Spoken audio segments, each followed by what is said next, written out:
It is October 19th, 2008, and I'm here with Elaine and Dr. Rudy Kirschner. And Elaine, I see that your family moved to Phoenix in 1944. Yes. What was it like here then? Very small, very hot. We moved into a tiny apartment on 3rd Street in Indian School above the drugstore. My father left Milwaukee, Wisconsin, and all of his family because he had very bad asthma and hay fever and thought this was the place to come. So we packed his 3 children and wife, and we came here. Did you know anyone? He knew a couple people that we looked up and belonged to Bethel Synagogue at that time. And the first thing we did was join Bethel Synagogue, which at that time was at 3rd Street in McDowell. I'm afraid it's now a pawn shop, isn't it? At first it was a church, a Hindu church or something, and now it's a pawn shop. Oh. And we lived above the drugstore for a year or 2. And my father at that time, after we moved into a home on 7th Avenue at Indian School, and he went with Blakely Service Stations, which was an Arizona company. How was the Jewish community at that point? We were very close.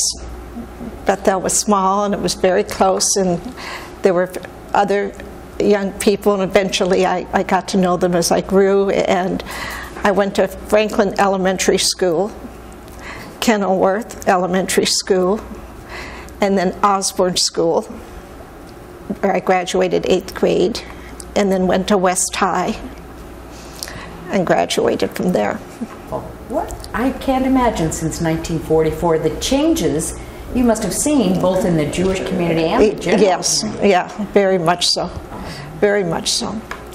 And I met Rudy when he was just starting his practice here, which was smart of me. Yeah. How nice to hear. Was there a Jewish community center? Yes, the first Jewish community center was on Camelback and 16th, 18th Streets in there.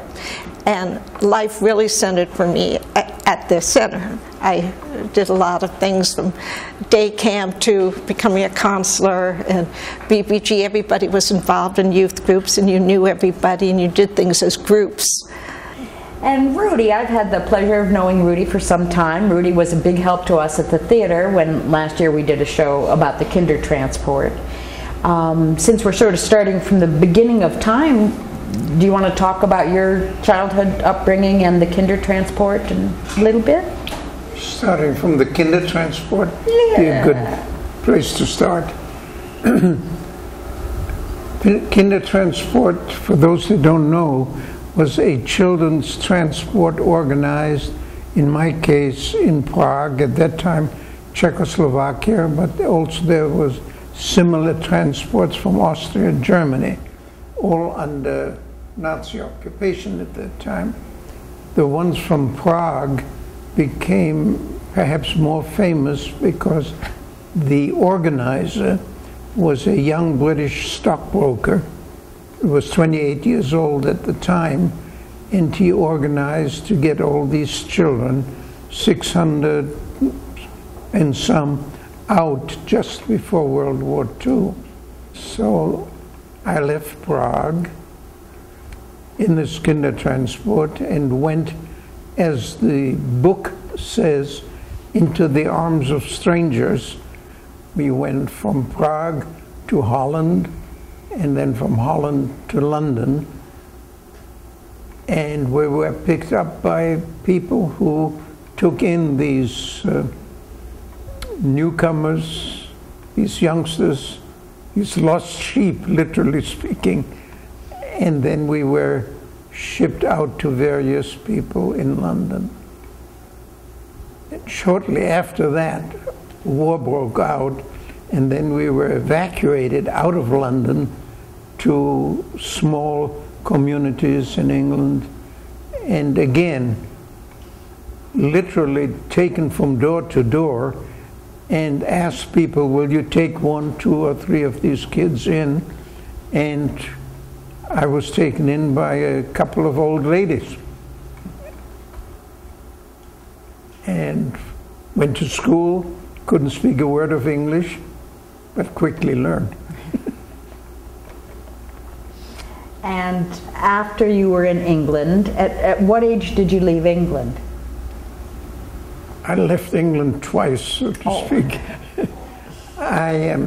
I was trying to get into medical school, and of course it was a dream on my part, totally unrealistic, because as they called us, bloody foreigner and a Jew, to get into a British medical school was unrealistic. And I didn't have any money. So I heard about a job with the American Army as interpreter.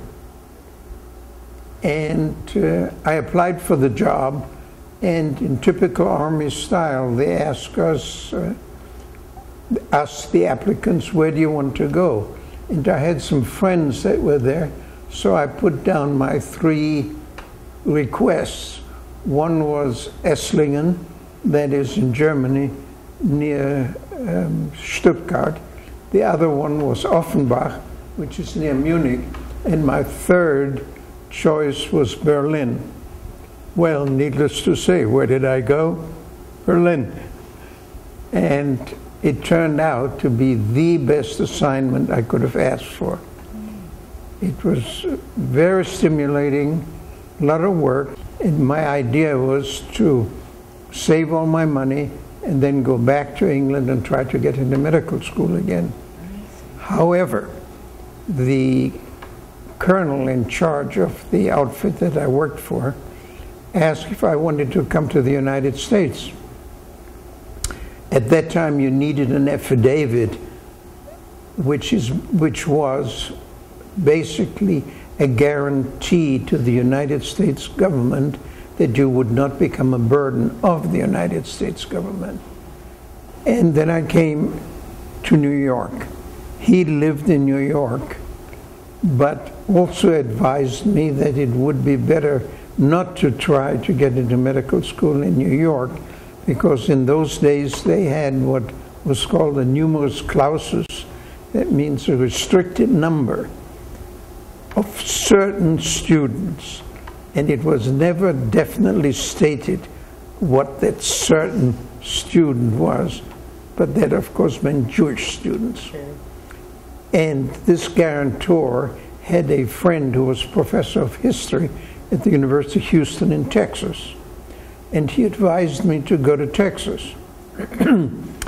Well, I went with great reluctance, because I knew they had cows in Texas, they had oil in Texas, but I also knew they didn't have a university in Texas. Well, of course I was wrong, and went to Houston, and when I got there, went to the YMCA at 75 cents a night, looked for a job, and got a job, and then enrolled in the University of Houston. I got my bachelor's degree in 2.5 years by doubling and tripling all kinds of courses, and then applied for medical school. How did you come to Phoenix from Texas? After I finished my postgraduate medical school, I volunteered for the Air Force. And again, in Air Force / Army style, they asked me where I wanted to be assigned to. Well, I'd never been to Japan. I thought that would be a good idea. So I wrote down Japan. I thought I had such a good time in Berlin, I'd like to go back to Europe. So I put that down as number 2, and number 3, continental United States. Needless to say, I ended up in Phoenix. And we certainly thank you for being here today. Anything special you want to leave us with? Except thank you for having us.